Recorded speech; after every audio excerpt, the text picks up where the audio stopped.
Daily Tech News Show is made possible by you listening right now. Thank you, Tony Glass, Peter Bohack, Philip Less, and Edward Chang. On this episode of DTNS, why half the world shut down because of a security update from CrowdStrike. Plus, Iyaz Akhtar is here, and he's got the first word on the new Samsung foldables. This is the Daily Tech News for Friday, July 19th, 2024. Put it down in your tech history book. In Los Angeles, I'm Tom Merritt. From Studio Animal House, I'm Sarah Lane. From the Big Apple, I'm Iyaz Akhtar. Drawing the top tech stories. From Cleveland, I'm Len Peralta. And I'm the show's producer, Roger Chang. It is CrowdStrike Day. And if you are or you know someone who is digging out from under the fallout of CrowdStrike, our sympathies go with you. Please buy your IT admins an extra cup of coffee or whatever their favorite beverage is today. We are going to break down everything we know so far in a way that everybody can understand, because that's what we do here. But there is a little bit of other news. So let's start with the quick hits. The government of Bangladesh has ordered mobile telecommunication providers to restrict network access for more than 24 hours due to student protests that so far have resulted in 6 deaths and hundreds of injuries. This follows several days of social media restrictions. The protests are in relation to a quota system for government jobs. Yesterday, we learned the news that law enforcement hacking software company Celebrite appeared, according to some internal documents, to be unable to get into phones running iOS 17.4, as well as Google Pixels 6, 7, and 8 if they had been turned off. Today, Celebrite back in the news again, apparently giving the U.S. FBI unreleased software to unlock the phone of the person who shot President Trump. Reportedly, it was able to unlock a quote-unquote newer Samsung phone in about 40 minutes. Netflix had a good quarter. The company beat expectations in its latest earnings report, with revenue up 17% on the year and profits growing by 44%. It also gained subscribers, up 8.05 million to 277.65 million subscribers worldwide. Netflix says this next quarter won't add as many subscribers as it did because of the effects of its crackdown on sharing accounts is going to be waning. The company also reported that its ad-supported tier resulted in 45% of new signups in markets where it is offered. And Netflix is also ramping up gaming products, saying it will release one new game related to its own IP every month starting now. A Squid Game-related game will be one of those later this year. Google stopped generating short links, the little like tiny links, like tiny URLs used to be, to the goo.gl domain back in March 2019. They told everybody they were going to stop doing it in 2018. They stopped generating them in 2019. And now it's time to just stop redirecting all the ones that were created before 2019.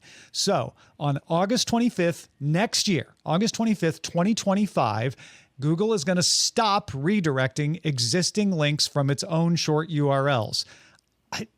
I don't love that they're doing this. I understand it's an expense that they don't want to continue to operate, but it does break a lot of the internet. However, starting August 23rd this year, Google will start giving an interstitial when anyone clicks on a goog.gl short link, explaining that that link will stop working next year. So at least there's a way for people to maybe get prepared if these links are used regularly.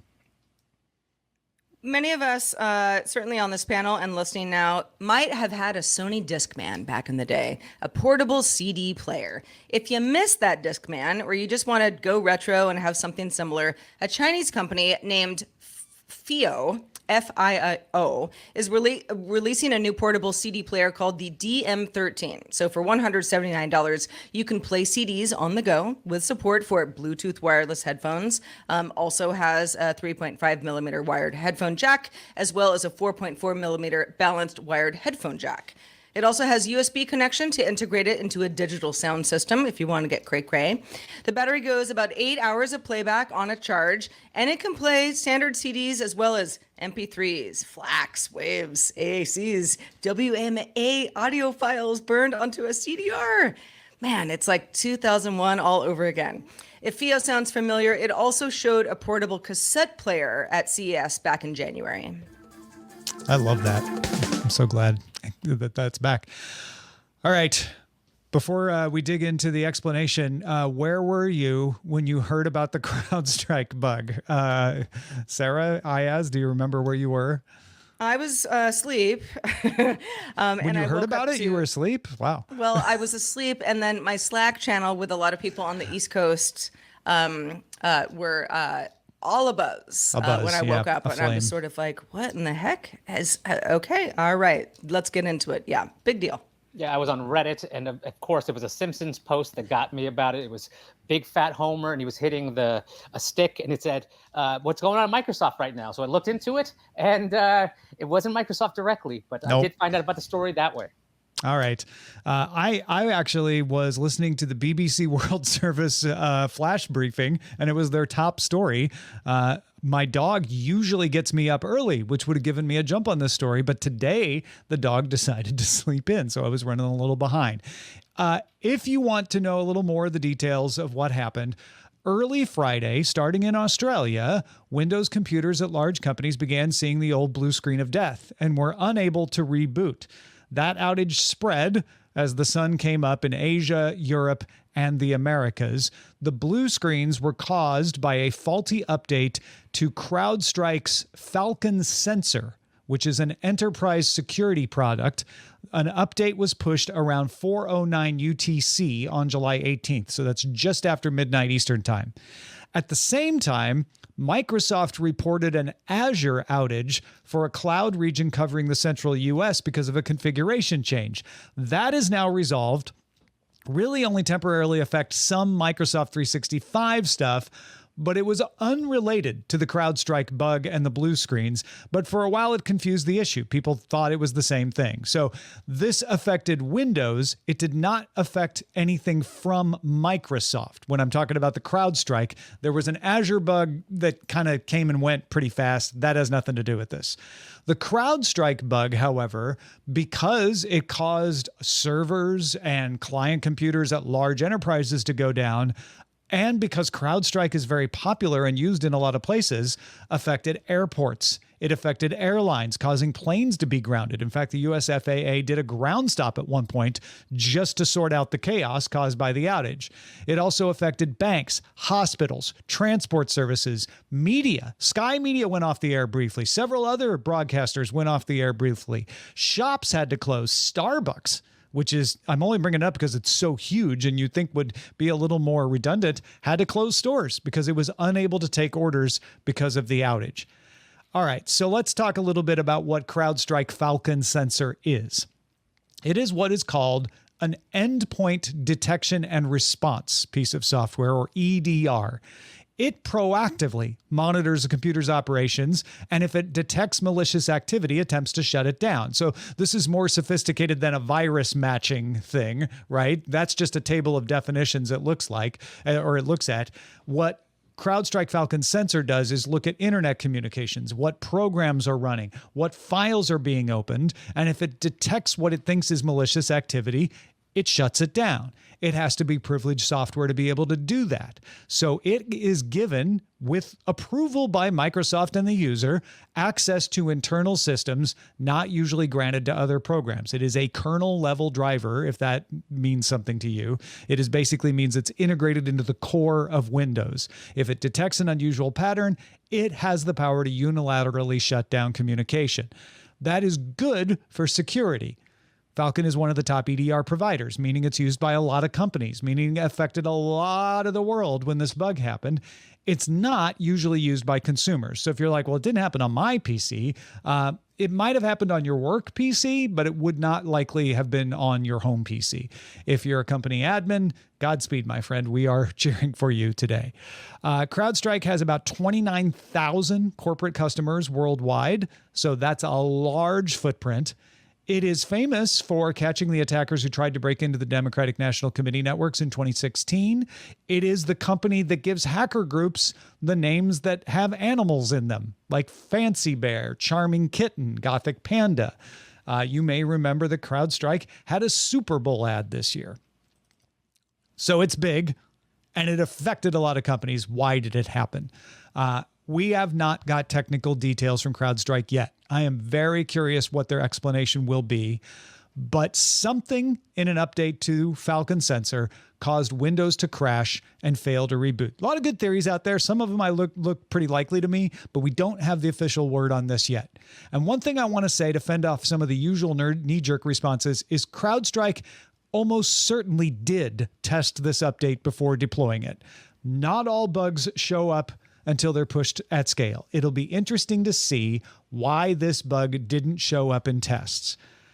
It may be incompetence, but I am not personally assuming it's incompetence because this company is big. It does this all the time. I assume it's got very robust QA.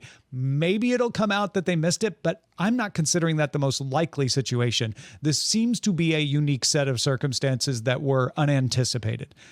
It is not Microsoft's fault.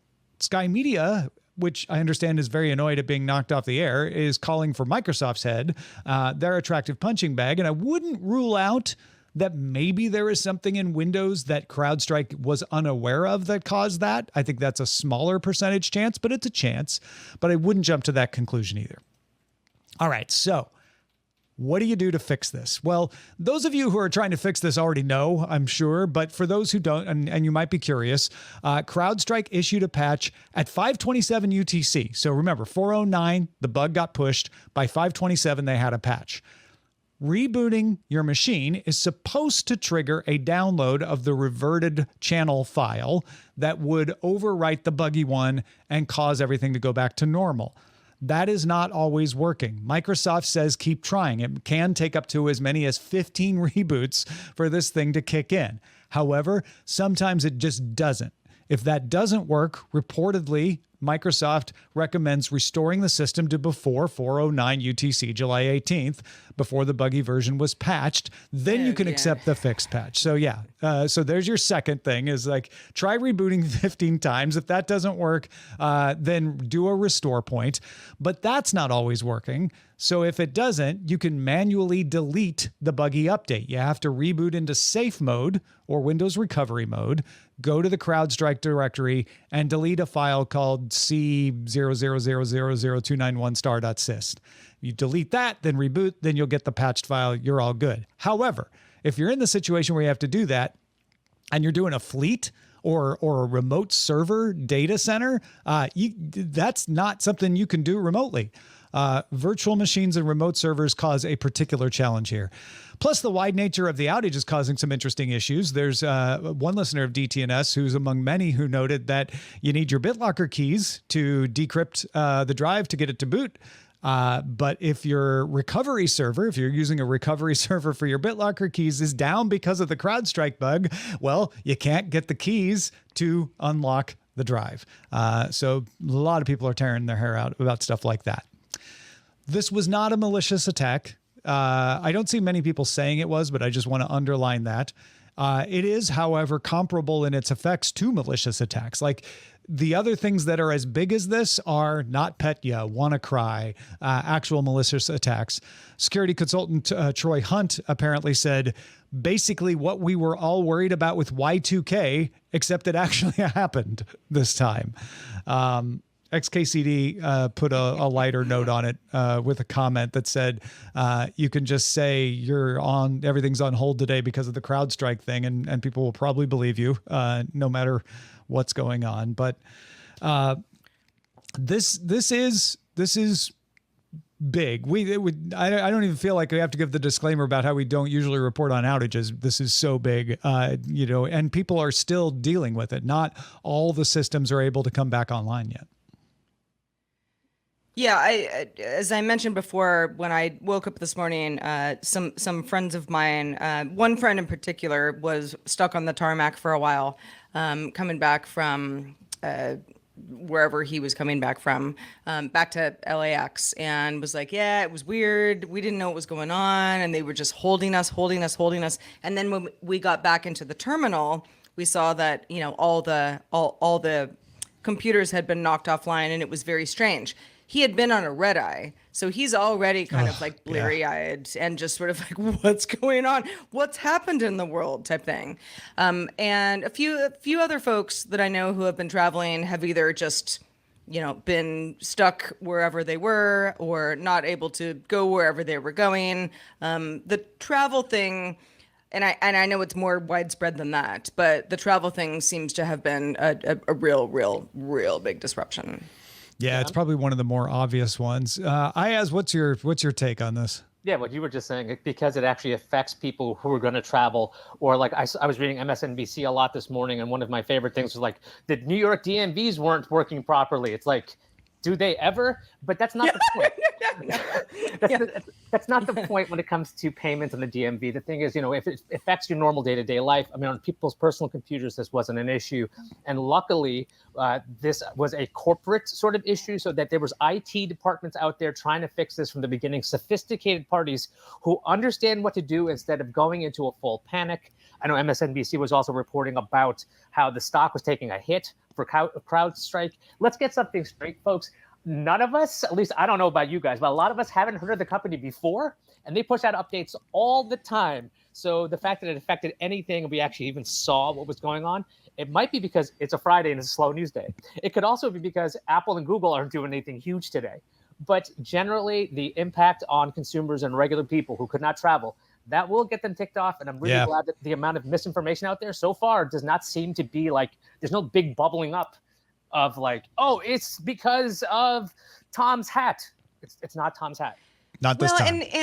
And as the day went on, and I was like, okay, this is a big deal, and trying to kind of drill into who does this affect besides the obvious, travel stuff. There was a report of somebody who was at the dentist's office. And all that software went down. X-rays were not able to be taken. Lots of, specific instances of something like this disrupting your life. Like, if that was just one person, fine. But think of all the other people at dentist offices this morning who were like, okay, I guess I'll just come back later. Or, time and energy is wasted. These systems are... again, not necessarily going to be your personal PC, and probably pretty rarely, but power a lot of the PCs that run the world. Yeah. This, I don't think, is something that is emblematic of a problem. It is sort of a black swan kind of event. That's why I'm very curious what the explanation of why it happened is. Technomensch asks a question I think a lot of people have. If this could happen with a single update, what happens if we really get attacked? I think this is pretty good example of how resilient we are. We were able to put a patch out. Most of the systems have come back online. Things are starting to move again. Planes are moving again. We're not still talking about people being stuck in airports other than, like, oh, you got delayed, so you're still waiting to get on the next flight. But the planes are in the air. London cabbies are back on the road. Starbucks can open back up, etc. That doesn't mean that if you're in an enterprise where you're like still trying to get that BitLocker key, it's not super frustrating, but this could have been worse. And so I hesitate to compare this with, if this could happen, what else could happen? Because as Iyaz said, CrowdStrike issues updates like this all the time. We're looking at the one time it failed dramatically, but it most of the time does not fail dramatically. So to me, the interesting question is not, did they not QA it enough, or was there incompetence? That will be a sort of boring and easy answer if they just missed something, and then CrowdStrike should lose customers. If it's an unanticipated compatibility error and we learn something from it and we're able to avoid it happening again, I think that's the really interesting thing that could come out of this. And I think it highlights that, you need to have some redundancy in your systems. You need to make sure you're prepared for these kinds of things to go wrong and have a plan for restore points and stuff like that. But I don't know that this is something that's likely to happen a lot. So if you could also be at the risk of spending too much time trying to prepare for another situation like this, and it just never happens again. I guess we'll see. We have a new episode of Top 5 over at youtube.com/Daily Tech News Show. This week, we break down automobiles that were ahead of their time. Roger did a great job discovering or going into the past and rediscovering cars that had touchscreens in the 70s and automation in the 50s, things you wouldn't have guessed. You can catch that at Daily Tech News Show on TikTok, at DTNS Pix, DTNS PIX on Instagram, and at youtube.com/Daily Tech News Show. Samsung says it has taken more than 910,000 pre-orders for the Galaxy Z Fold 6 and the Galaxy Z Flip 6 in South Korea. That's down a little bit from last year. Last year, it was 1.02 million for the 5s. About half those orders came from customers in their 20s and 30s, though. So that's a little younger. Last year, it was 43%. This year, it's about 50%. So these foldable phones are appealing to a younger demo now. Also, about 40% of the orders were for the Fold, versus 30% last year. Still, most of them are for the Flip, but the Fold's getting a little more popular. Pre-orders are continuing for the rest of the world. Iyaz just got done reviewing both of these. Iyaz, what can you tell us about the Samsung Galaxy Foldables? Okay, a couple of things. Number one, my reviews are up at PCMag.com of the Fold 6 and the Flip 6. Number two, I accidentally said big fat Homer. It was king-sized Homer. That's the Simpsons episode. So the Fold 6 and Flip 6 are fantastic devices. I got to say that they are. Let's talk about the Flip first, because what Samsung, when I was talking to them about this device and how they want to position it, mostly, the biggest upgrade on this is a 50 megapixel main shooter on this. Before, it was a 12 megapixel one. Now it pixel bins photos to 12 megapixels. Essentially, they're trying to get this to be on par with an S device. So figure like the S24 or like the S23, that kind of thing, and it just folds. It wouldn't surprise me in the long run if this device becomes an S Flip, because the crease on the Fold 6 has gotten to the point where the ripple is very hard to see. It's still there, but it's been improved vastly. The promotion and discussion about this device has been creativity, creativity, creativity. They even have a camcorder mode where you can hold the device like this and record. If you don't know what a camcorder is, you can look that up. I find it harder to hold it this way because it's just strange, because it's very light. Kids, ask your friend who's really into retro stuff. They'll tell you. Yeah, it was that was a line that was cut from my review. So now you got it here. I will say the Fold 6 is a productivity beast. I love this thing. If you are looking for that one device that could almost replace everything, we're talking a phone, a computer, a tablet, this is getting really, really close. And one thing I want to throw at people that they might not know is that both of these devices are now IP48 rated, which means they are finally rated for dust resistance. They weren't before.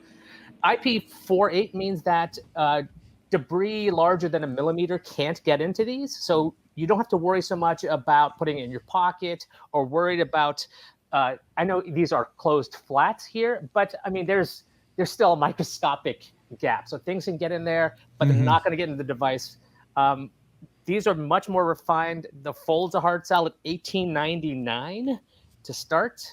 And, that's not $18. That's $1,800. That's right. Yeah. $1,899, and they raised the price on the Flip by $100, so now it's $1,099. But they also put in 12 gigabytes of RAM on every one of them, which I think is a huge bonus. You guys got any questions about these things? I'm happy to know and help you with this, because I've been playing with these all week. What do you think the use case is now? Yeah.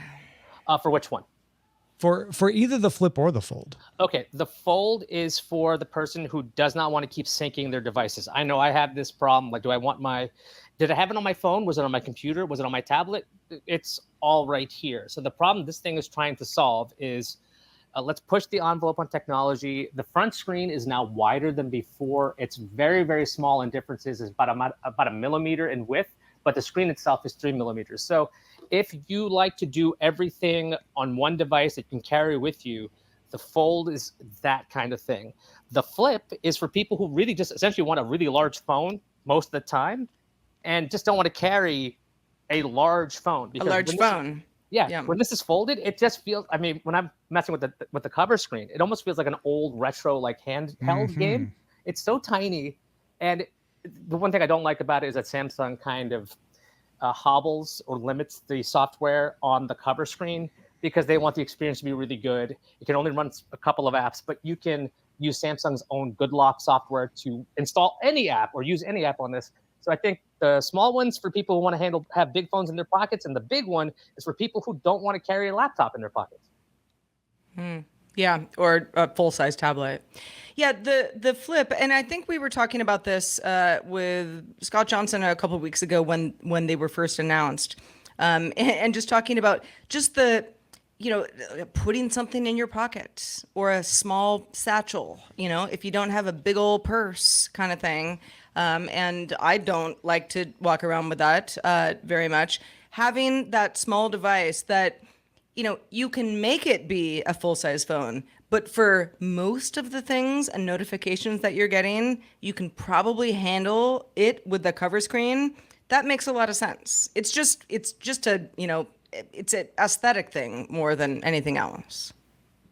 Yeah, I mean, there are people out there who want to figure out, like, what is the problem this is solving? I want to say that the Flip at times feels like, the old pocket watch, you pull it out, you can see the time. Yeah, you can mess with it.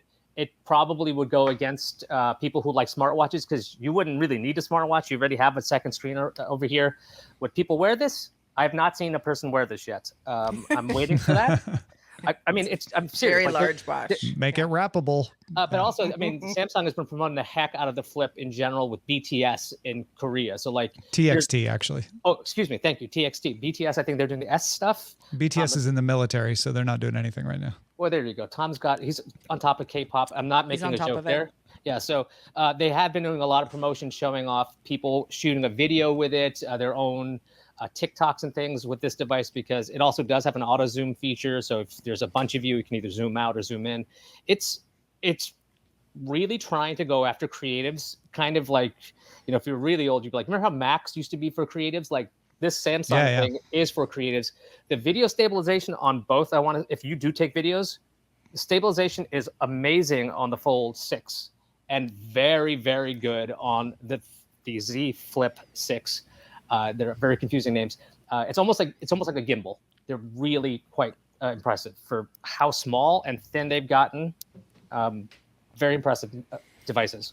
So last question from me. Flip 5, do you need the Flip 6, do you think, or are you good? I don't think there's any strong reasons to upgrade from the Fold 5 or the Flip 5. I do think that the Flip 6 has a better camera. So if you were looking for a reason, it's a good way to go. It's got more RAM, and the price difference isn't huge. So I think Flip people have a better case to upgrade. And Fold 5 owners, they should wait to the 7. And if you're 4 or below, the 6 is an excellent device. That's good stuff. That's why you need to read PC Mag and get all the rest of Iyaz's good knowledge. Go check that out as well. Also, I just wanted to throw out that David Spark and Rich Stroffolino over at the CISO series talking to people in the industry about CrowdStrike. If you want the more enterprise level discussion of that, you'll want to get their cybersecurity headlines. They've got that. They just finished up going live at 12:30. So look for the CISO series online for that as well. One minor correction. I did say BTS was still in the military. For those 3 Army in the audience, Jin is out of the military, just got out of the military, but he's not yet doing Samsung promotions yet. Let's check out the mailbag. We got one from Rick in Kingwood, Texas, who wrote in with his thoughts on our conversation in yesterday's show about the Peacock Netflix bundle and why Verizon would do it. Rick says, customer retention and acquisition. Cell service is almost a commodity, and the carriers need something to differentiate their services. I don't think this bundle is free. The price is just not disclosed to the cell customer on their monthly bill. I think Verizon got a discount from Peacock and or Netflix, and their cost is less than the numbers mentioned in the conversation. Maybe a comparison of the cost of Verizon services versus other carriers would give insight into what the customer is paying. For instance, my Tello NVMO carrier monthly bill is $14.35 versus Verizon. I don't think this is anywhere close to that monthly cost. If the difference is more than what I would pay not getting the Verizon bundle, then I'd be ahead to put together my bundle. My bundle could be different services. Peacock also is on the hunt for customers and hopes the Verizon offering will bring them in and stay after the bundle offer ends. Yeah, that's all good information, Rick. And you should remember too that Verizon didn't raise the price to offer this for free. So it's likely that NBC Universal might be paying the difference in order to get people on board with Peacock. It would be worth their while to do that because then they keep them as subscribers and make money over time. So maybe they're footing the bill for this. But these telcos count the cost of retention as something as well. So even if you're not secretly paying extra for Netflix, whether you get it or not, it may be the fact that, it'll keep you as an extra year as a subscriber to give you Netflix for free. That might be worth the cost for them as well. They're likely paying a discounted cost. It gets really complicated too, because, other companies offer various different things for free. And a lot of times Verizon and T-Mobile are more expensive than something like an MVNO simply because they're going to offer you better support and better brand reliability. And so they can just ask more and it doesn't even have to do anything with the cost. So there's a lot that goes into it. Thanks, Rick, for writing in and pointing that out. Let's also thank Len Peralta, who has been illustrating today's show. Len, which story did you choose to illustrate today? Well, some days when you wake up, or when I wake up to do this show, there's a story that outshadows everything else. And that's it's a good day when you know what's going to happen. So that's exactly, your guess is right. That's exactly what I decided to do. This one's called CrowdStrike. And it's the one thing I'm glad I was not traveling today. The traveling I heard was just absolutely atrocious. And this image sort of shows just that little part of how CrowdStrike struck out against some of those travelers. You can see the handwritten. Better restart 15 times, my dude. The restart the phone. You've got the handwritten boarding pass, which I think is kind of crazy. If you would like to commemorate this moment in time, the biggest internet outage right now, you can go to my Patreon, patreon.com/Len. Back me at the DTNS lover level, and you can get that image delivered to you right away. Or you can go to my online store, order the old-fashioned way, and have it delivered to you. There you go. That's something for you, and just some way to commemorate this incredible day. Have you been crowd struck? Get Len's crowd strike art. Striking out, yes. Len, good stuff as always. Also, great stuff from you, Iyaz Akhtar. Thanks for joining us and letting us get a peek at the flip and the fold from somebody who's been living with it. Let folks know where they can live with your other stuff. Yes, you can live with all of my joyous reviews over at PCMag.com. That's PCMag.com. Did you know that site is really, really old? It started in 94. You know, the print started in 82. That's right. That means that PC Mag is just slightly older than DTNS. Just a little bit. Yeah, just a hair.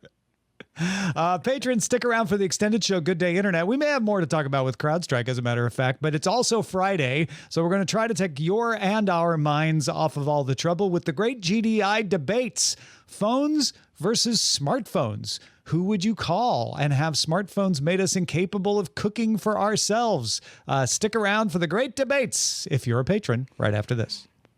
You can catch our show live Monday through Friday at 4 p.m. Eastern, and that's 2000 UTC. Find out more at dailytechnewsshow.com/live. We're back on Monday doing it all again, talking about packing tech for your next convention or just a vacation with Trisha Hershberger joining us. Talk to you then.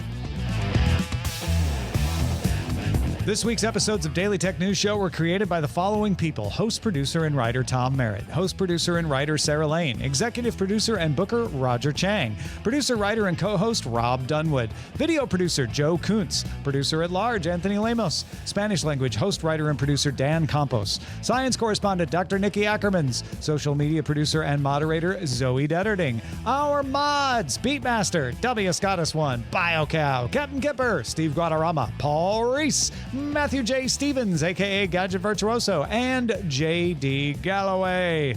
Mod and video hosting by Dan Christensen.